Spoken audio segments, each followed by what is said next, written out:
Bismillahirrahmanirrahim. Assalamualaikum warahmatullahi wabarakatuh. Bagaimana kabarnya hari ini anak-anak? Semoga kalian hari ini dalam keadaan sehat dan walafiat ya. Nah, untuk hari ini, insya Allah kita akan melanjutkan kembali membahas mengenai soal UTBK dalam mata pelajaran sosiologi. Dan insya Allah untuk di pembahasan kali ini mungkin hampir sama dengan pembahasan waktu sebelumnya, di mana pembahasan ini akan dibagi menjadi dua part, dan saya akan menjelaskan terlebih dahulu dari part yang pertama. Nah, untuk sekarang, kalian boleh mempersiapkan terlebih dahulu alat tulis dan juga buku tulisnya. Silakan kalian tulis hal-hal yang memang penting dalam pembahasan soal UTBK mata pelajaran sosiologi ini. Namun, sebelum melaksanakan kegiatan, alangkah lebih baiknya kita mengucapkan basmalah terlebih dahulu agar kegiatan pembahasan soal UTBK ini bisa mendapatkan kelancaran dan juga kemudahan.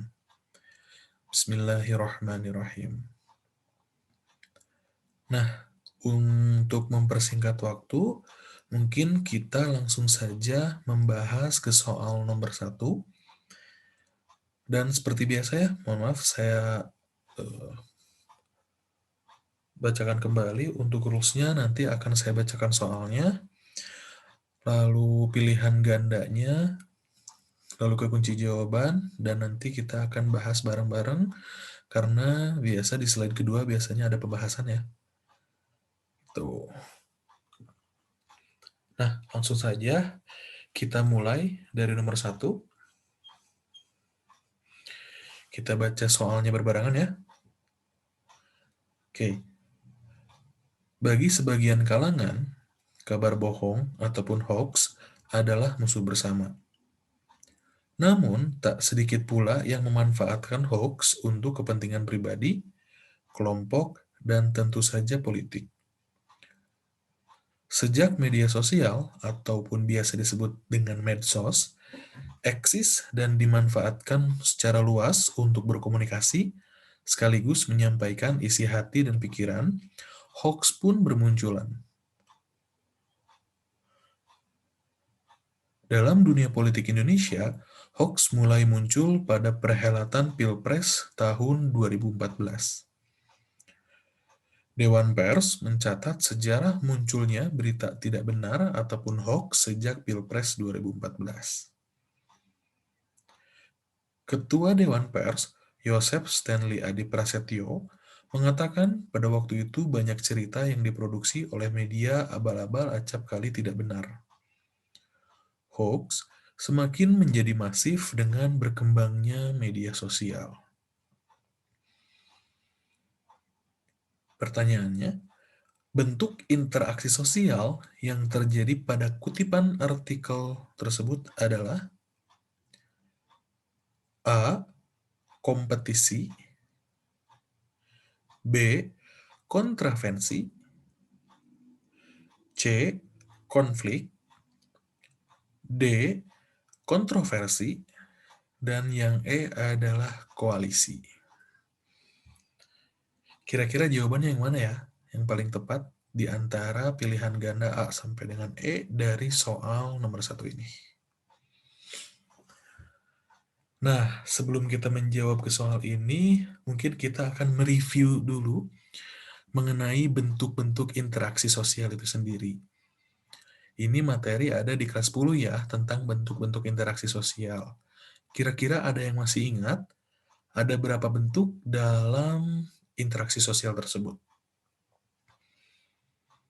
Ada satu kah? Atau ada dua? Atau ada tiga mungkin? Atau mungkin ada lebih dari tiga? Tuh. Dan yang paling benar, bahwa bentuk interaksi itu ada dua. Nah, kita bahas terlebih dahulu ya. Di sini ada pembahasan mengenai bentuk interaksi sosial. Bentuk interaksi sosial itu sendiri dibagi menjadi dua. Yang pertama yaitu adalah interaksi sosial asosiatif. Lalu yang kedua, yaitu adalah interaksi sosial disosiatif. Kalau interaksi asosiatif itu adalah lebih kepada dampak yang positif. Nah, kalau misalkan yang disosiatif itu lebih banyaknya cenderung ke arah yang lebih negatif.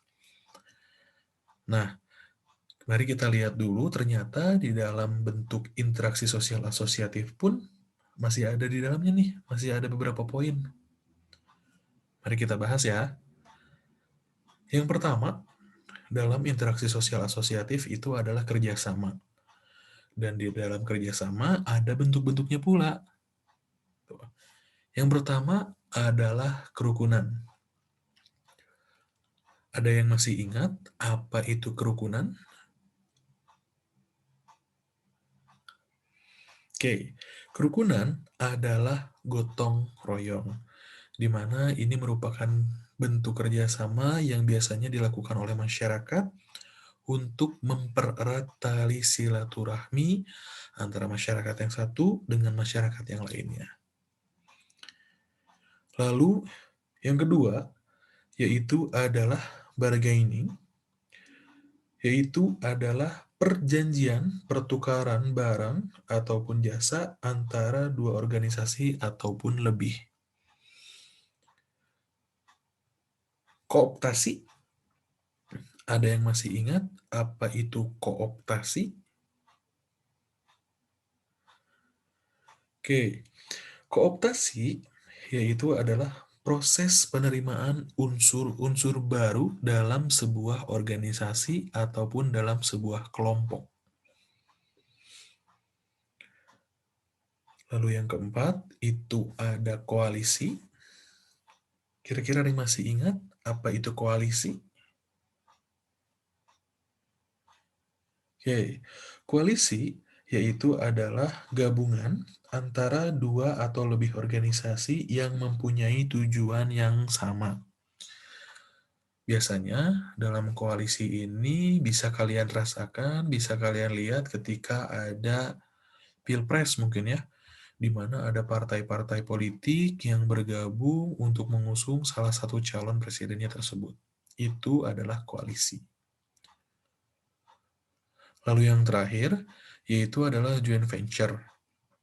Joint venture, yaitu adalah kerjasama perusahaan dalam proyek tertentu.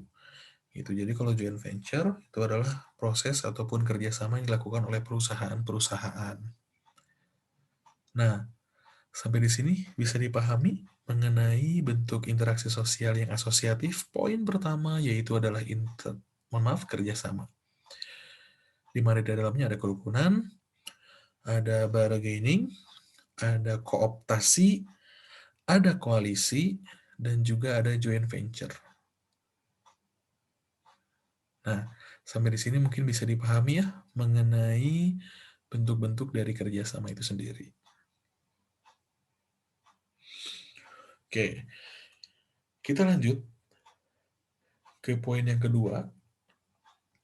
Kalau tadi kita sudah membahas interaksi sosial asosiatif dalam hal kerjasama, sekarang di sini ada mengenai bentuk interaksi sosial asosiatif dalam bentuk akomodasi. Oke, nah di dalam akomodasi juga ada beberapa bentuknya nih. Nah di sini sudah dicantumkan ada 10 angka nih, ataupun ada 10 poin nih dalam akomodasi tersebut. Mari kita bahas satu persatu ya. Dari yang pertama, yaitu adalah koersi. Kira-kira ada yang masih ingat nggak ya apa itu koersi? Oke, koersi yaitu adalah di mana menggunakan paksaan secara fisik maupun psikologis. Jadi, akomodasi dalam bentuk koersi ini lebih menggunakan paksaan secara fisik maupun secara psikologis. Contohnya yaitu adalah sistem perbudakan ataupun penjajahan. Itu adalah koersi. Lalu, poin yang kedua yaitu adalah kompromi. Nah, kira-kira ada yang masih ingat apa sih itu kompromi?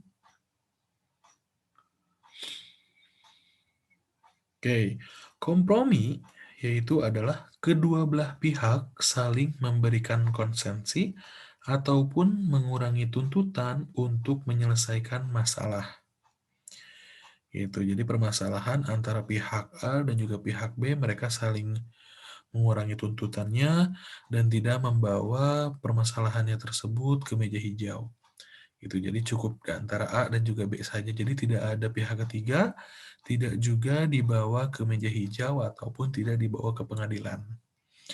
Itu adalah kompromi. Jadi saling mengurangi tuntutan satu sama lainnya. Gitu. Kita lanjut ke poin yang ketiga, yaitu adalah mediasi. Nah, ada yang masih ingat apa itu mediasi? Oke. Mediasi yaitu adalah melibatkan pihak ketiga sebagai mediator tapi tidak mengambil keputusan.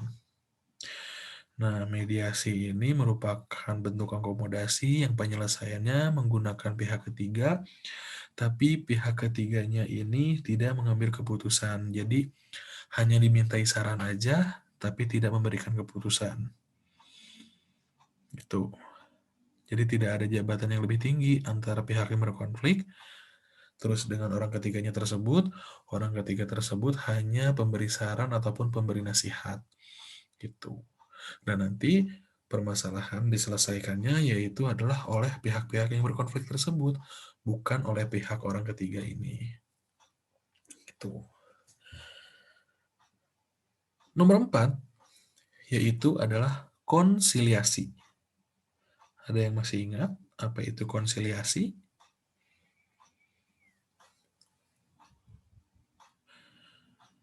Konsiliasi yaitu adalah mempertemukan wakil-wakil pihak yang bertikai untuk mencapai sebuah kesepakatan.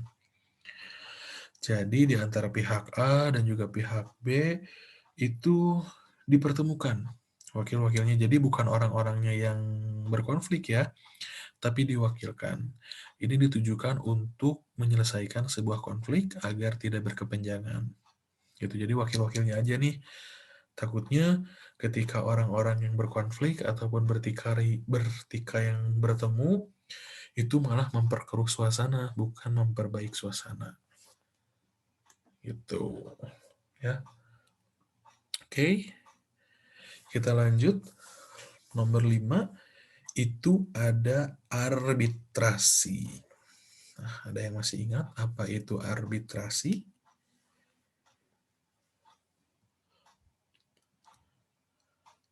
Arbitrasi yaitu adalah melibatkan pihak ketiga yang dipilih oleh pihak yang bertikai sebagai penentu keputusan. Nah, berbeda halnya seperti mediasi. Kalau mediasi kan menggunakan pihak ketiga tapi tidak memiliki kekuatan apapun. Sedangkan arbitrasi menggunakan pihak ketiga di mana pihak ketiganya tersebut merupakan pengambilan keputusan dalam sebuah konflik tersebut. Gitu. Jadi ada mempunyai pihak ketiganya ini memiliki jabatan lebih tinggi ataupun bisa menentukan keputusannya akan seperti apa dalam konflik tersebut.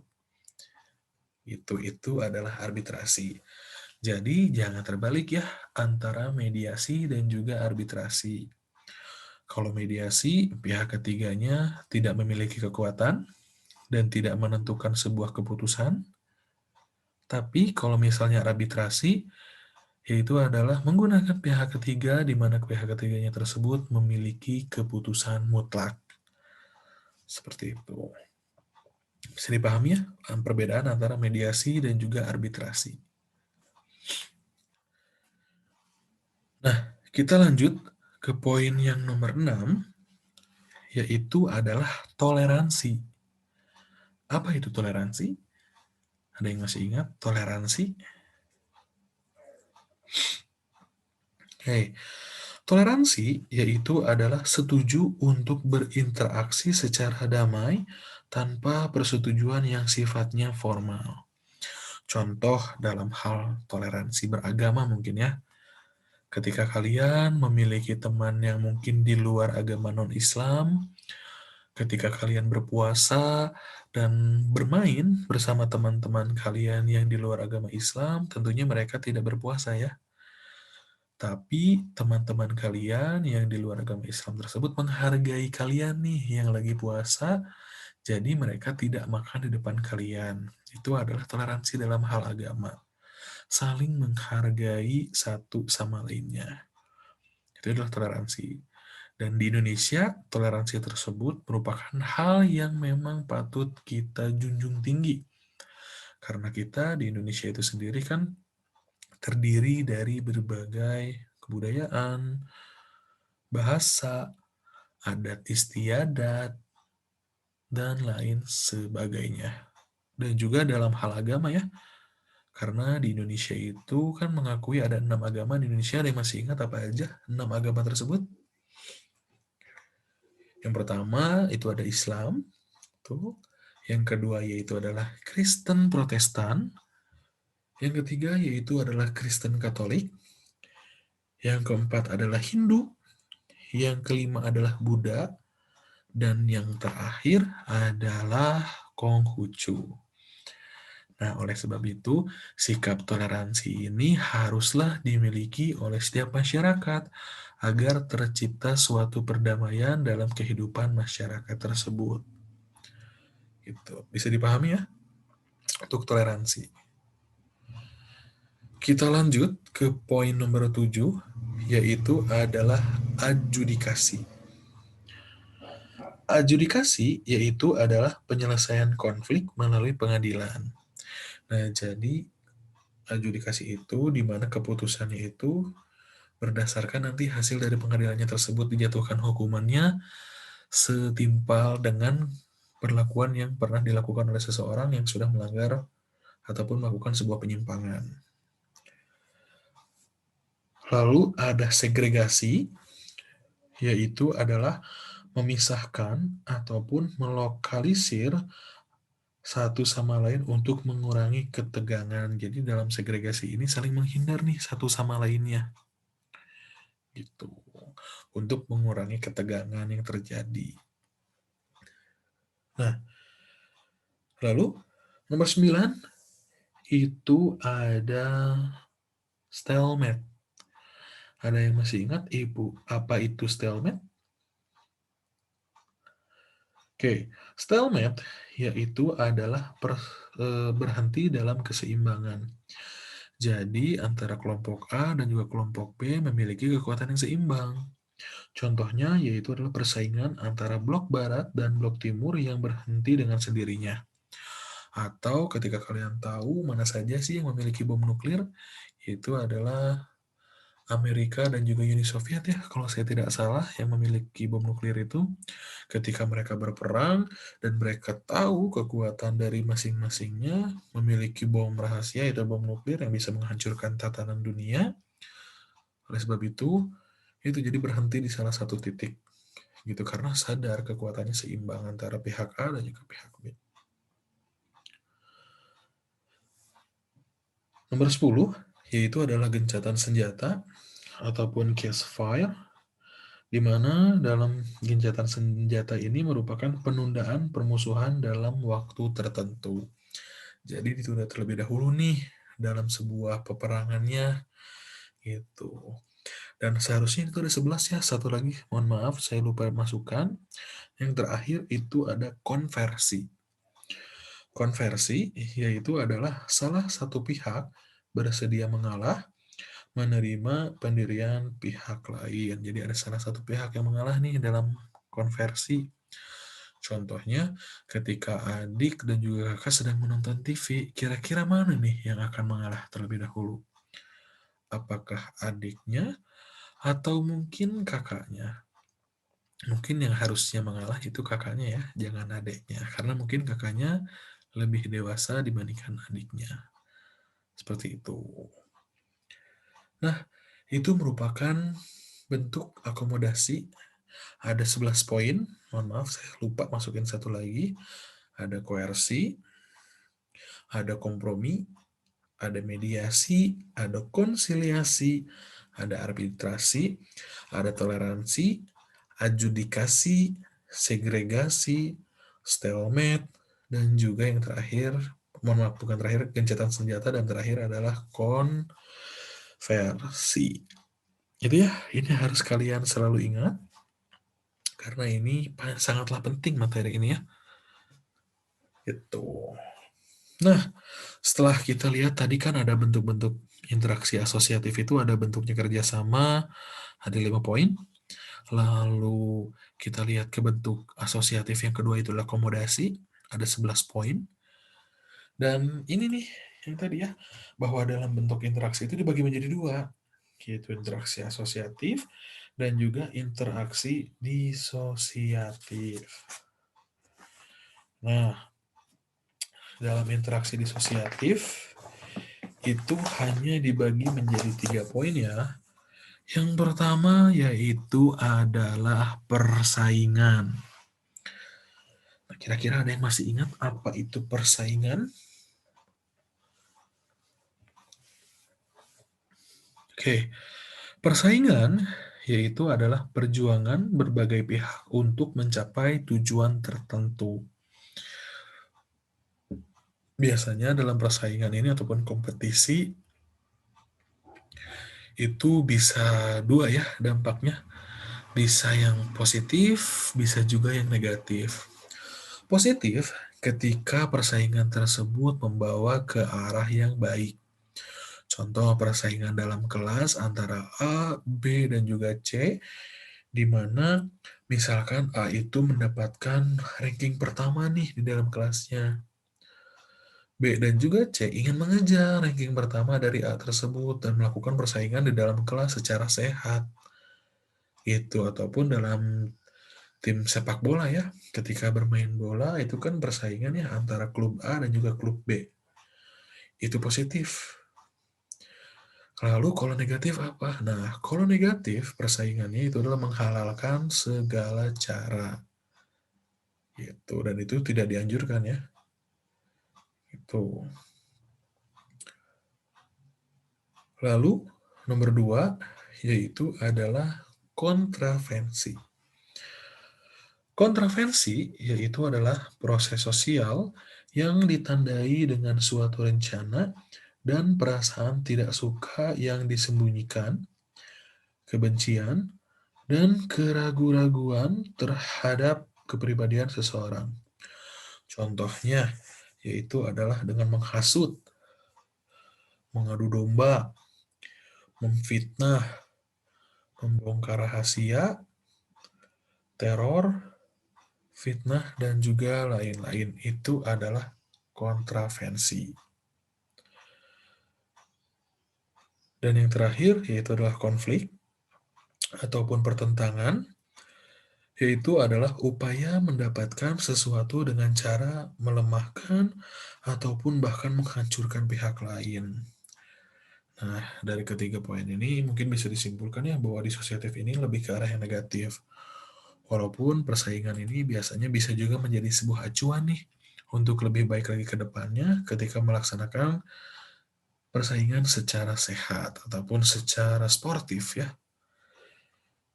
Gitu. Nah, seperti itu ya anak-anak.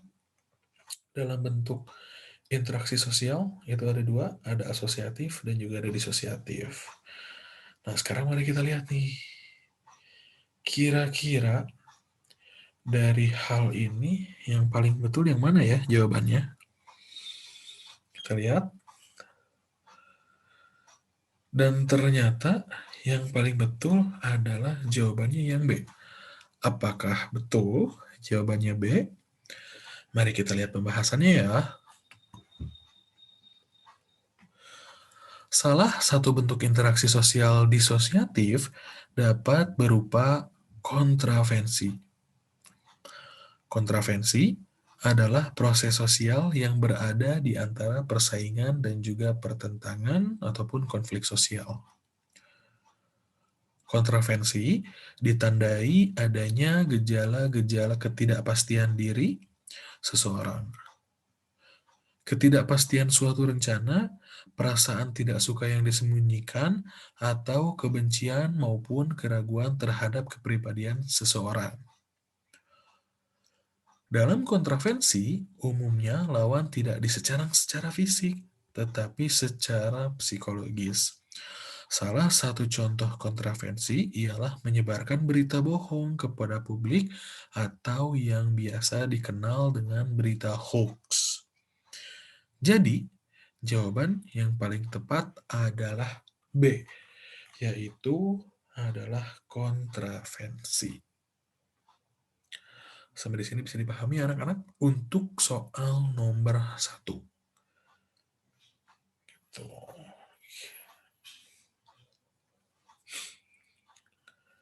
Nah, kita coba lanjut ke nomor 2 ya.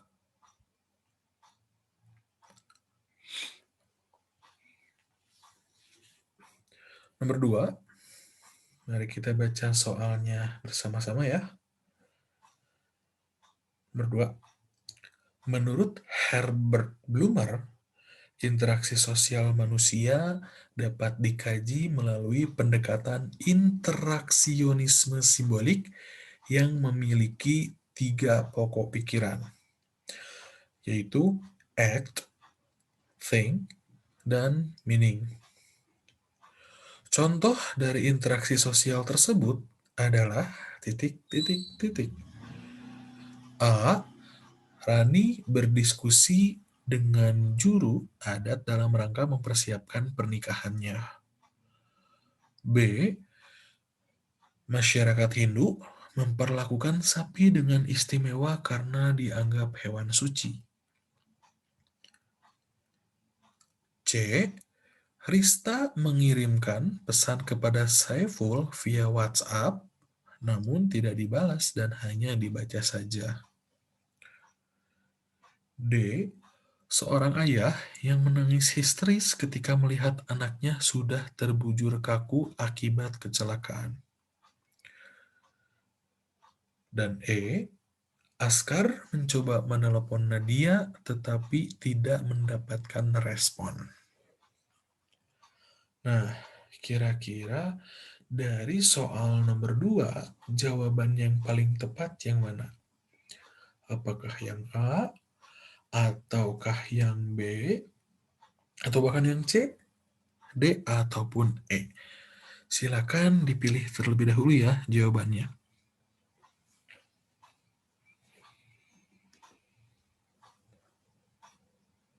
Oke, kalau misalkan sudah dijawab, kita lihat ke pembahasannya dan juga kunci jawabannya. Nah, kunci jawaban dari soal nomor 2 yaitu adalah B. Apakah betul jawabannya B? Mari kita coba lihat ke pembahasan. Contoh dari interaksi sosial berdasarkan pendekatan interaksionisme simbolik menurut Herbert Blumer yang mengandung act, think, dan meaning adalah masyarakat Hindu memperlakukan sapi dengan istimewa karena dianggap hewan yang suci. Menurut Herbert Blumer, interaksi sosial manusia dapat dikaji melalui pendekatan interaksionisme simbolik yang memiliki 3 pokok pikiran, yaitu yang pertama itulah act, yang kedua adalah think, dan meaning. Seseorang bertindak, act, terhadap sesuatu, think, berdasarkan arti sesuatu itu bagi dirinya, meaning. Seperti tindakan act masyarakat Hindu yang memperlakukan sapi, think, dengan istimewa karena dianggap hewan suci, meaning. Berdasarkan dengan tindakan masyarakat Muslim, berbeda dengan tindakan masyarakat Muslim terhadap sapi karena makna meaning hewan tersebut berbeda bagi kedua masyarakat. Jadi, jawaban yang paling tepat adalah B, yaitu masyarakat Hindu memperlakukan sapi dengan istimewa karena dianggap hewan suci. Tuh. Bisa dipahami ya? Oke, kita lanjut ke soal nomor 3. Perhatikan kutipan artikel berikut. Sekolah ataupun madrasah sebagai lembaga pendidikan dan tempat untuk belajar dan mengajar akan bermutu ketika lembaga tersebut mendapatkan pengakuan dan penilaian dari beberapa pihak yang berwenang. Pengakuan dan hasil penilaian tersebut dinamakan akreditasi. Untuk menilai kelayakan suatu program lembaga pendidikan atau satuan pendidikan dalam rangka meningkatkan mutu pendidikan nasional secara bertahap. Maka, dalam hal ini, pemerintah sebagai pihak berwenang melakukan upaya akreditasi. Pelaksanaan yang dimaksud selain tidak hanya secara bertahap, tetapi juga terencana dan terukur sesuai Undang-Undang Nomor 20 Tahun 2003 tentang Sistem Pendidikan Nasional Bab XVI, bagian kedua pasal 60 tentang akreditasi. Pertanyaannya, proses akreditasi termasuk unsur-unsur dalam lembaga pendidikan berupa titik-titik-titik. A. Ideologi. B. Pola perilaku. C. Budaya manfaat. D. Budaya simbolis. Dan E. Kode spesialisasi. Silakan dipikirkan terlebih dahulu sebelum menjawab.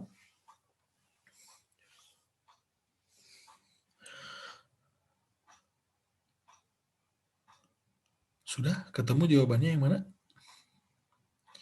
Nah, kalau sudah, kita lihat ke kunci jawaban dan juga pembahasannya. Kunci jawabannya adalah E.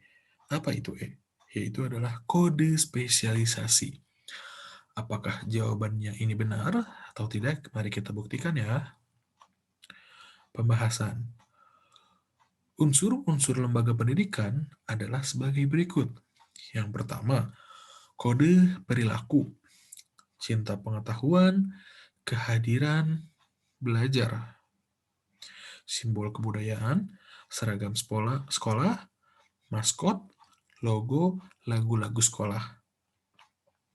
Budaya manfaat, kelas, perpustakaan, dan juga buku. Kode spesialisasi, akreditasi, tata tertib, kurikulum, tingkatan, ataupun strata. Ideologi, keberhasilan akademis, pendidikan progresif, dan juga inovatif. Setiap 4 tahun sekali, sekolah melaksanakan penilaian akreditasi untuk memperoleh gambaran secara umum tentang kinerja sekolah. Proses akreditasi tersebut merupakan salah satu bagian dari kode spesialisasi yang perlu dijalankan oleh sekolah sebagai perwujudan lembaga pendidikan. Jadi, jawaban yang paling tepat adalah E, itu adalah kode spesialisasi. Nah, di sini ya, ini harus kalian catat ya. Nah, ini nih, kode spesialisasi yang ini nih. Nah, ini ya. Kode spesialisasi itu ada akreditasi, tata tertib, kurikulum, tingkatan ataupun strata. Begitupun ketika pertanyaan berbeda, ini nih unsur-unsur lembaga dalam pendidikannya. Ada kode perilaku, simbol kebudayaan, budaya manfaat, kode spesialisasi, dan juga ideologi. Itu ya. Sampai di sini bisa dipahami ya mengenai soal nomor 3. Nah, mari kita lanjutkan ke soal nomor 4 ya. Nomor 4. Mari kita baca soalnya bersama-sama ya. Dalam struktur sosial, dokter dan perawat dapat dikategorikan sebagai diferensiasi sosial berdasarkan profesi. Karena titik, titik, titik, titik. A. Memiliki jenjang pendidikan yang berbeda-beda. B. Memiliki penghasilan yang berbeda-beda. C. Memiliki fungsi yang berbeda-beda. D. Berasal dari keturunan yang berbeda. Dan E. Memiliki wewenang yang serupa. Nah, kira-kira jawaban yang paling tepat dari nomor 4 yang mana nih? Silahkan dibaca lagi soalnya, lalu dipilih jawabannya. Silahkan dipilih dulu ya jawabannya.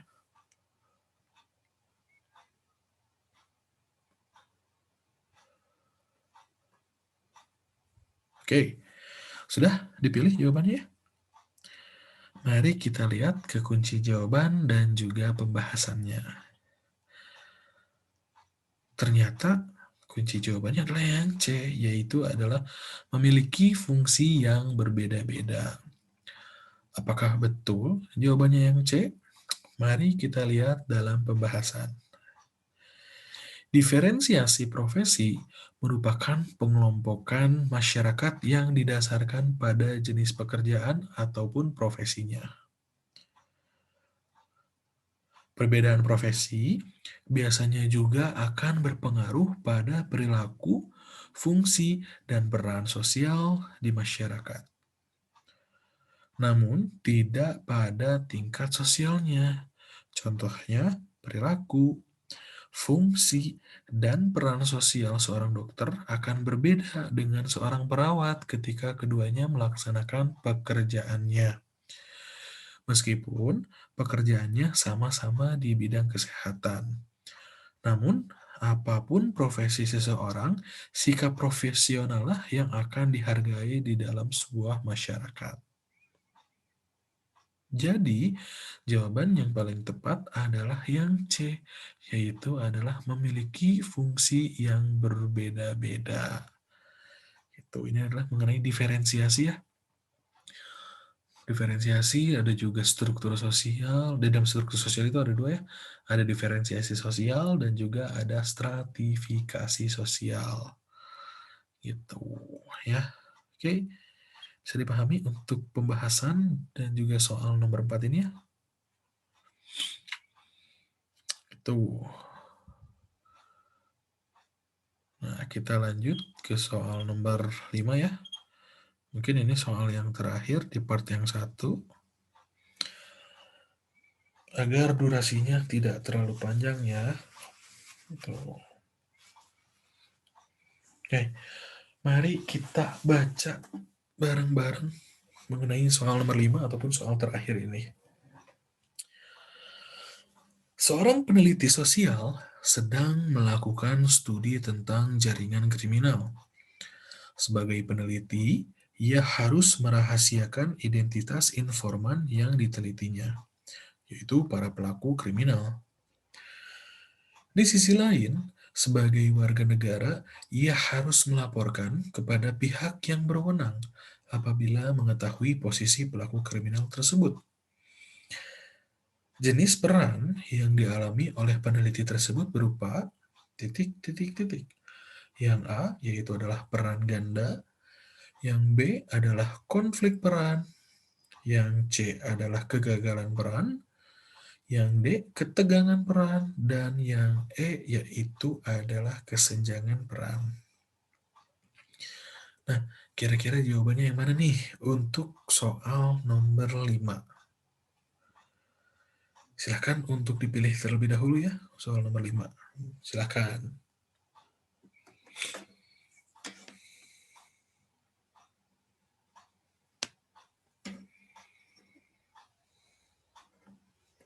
Sudah dipilih? Kalau sudah, mari kita cek and recheck kunci jawaban dan juga pembahasannya. Kunci jawabannya yaitu adalah D, yaitu adalah kesenjangan peran.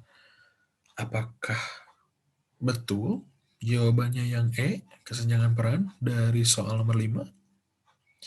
Mari kita lihat ke pembahasan.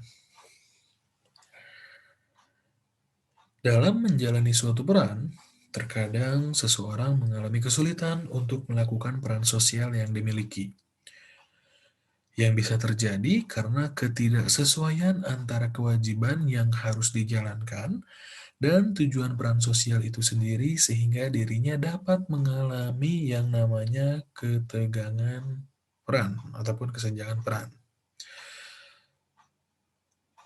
Mohon maaf, ketegangan ya, bukan kesenjangan. Kalau kesenjangan adanya ketidakadilan ya. Ketegangan peran juga dapat terjadi ketika seseorang merasa bingung dalam menjalankan peran yang memiliki dua kewajiban di waktu yang bersamaan. Dampaknya, ketika seseorang mengalami kondisi ini, maka ada suatu peran ataupun kewajiban yang perlu dikorbankan untuk menjalankan peran ataupun kewajiban yang lain yang menyebabkan dirinya mengalami kegagalan dalam satu peran tersebut. Contohnya yaitu tadi, seorang peneliti sosial yang sedang melakukan studi tentang jaringan kriminal. Sebagai peneliti, ia harus merahasiakan identitas informal yang ditelitinya, yaitu para pelaku ataupun para pelaku kriminal. Sebagai warga negara, ia harus melaporkan kepada pihak yang berwenang apabila mengetahui posisi pelaku kriminal. Nah, sangat dilema sekali ya untuk ketegangan peran ini. Jadi ada salah satu peran yang mungkin harus dikorbankan gitu, gimana pun juga gitu. Jadi, jawaban yang paling tepat adalah yang D, yaitu adalah ketegangan peran. Maaf ya, bukan kesenjangan ya. Itu peran ganda, double burden, konflik peran, kegagalan peran, dan juga adanya ketegangan peran. Itu. Nah, sampai di sini gimana? Bisa dipahami mengenai 5 soal yang sudah kita bahas di video part 1 ini? Ya, nanti akan kita lanjutkan di part 2. Dan kalau misalkan memang ada pertanyaan yang akan kalian tanyakan seputar soal-soal yang sudah bahas di part 1 ini, boleh kalian bisa langsung japri ke saya. Ketika kalian menemukan kesulitan, misalkan, Pak, tolong dijelaskan kembali soal nomor 2. Seperti itu. Jadi jangan ragu, jangan sungkan untuk bertanya ke saya mengenai soal-soal pembahasan ini ya. Itu, tapi saya harapkan kalian bisa memahami setiap soalnya. Tuh. Nah, itu palingnya. Dan ini seperti biasa, ini adalah merupakan penutup dalam pembahasan soal UTBK dalam mata pelajaran sosiologi. Tagline yang harus selalu kita ingat, yaitu adalah melangitkan doa dan juga memaksimalkan ikhtiar. Gitu. Jadi harus berbarengan antara doa dan juga usaha, harus kalian lakukan bersamaan, karena usaha tersebut tidak akan mengkhianati hasilnya nanti ketika kalian mau berusaha, ketika kalian mau mencoba, itu semua bisa jadi tolak ukur kalian, ataupun insya Allah untuk kedepannya kalian akan mendapatkan hasilnya, akan memetik hasilnya dari proses ini. Paling itu saja, mari kita ucapkan hamdalah bersama-sama untuk menutup pertemuan pembahasan soal UTBK part 1 ini. Alhamdulillahirrabbilalamin. Itu saja yang bisa disampaikan. Nanti akan ada part 2-nya ya. Terima kasih untuk segala perhatiannya. Saya tutup. Wassalamualaikum warahmatullahi wabarakatuh.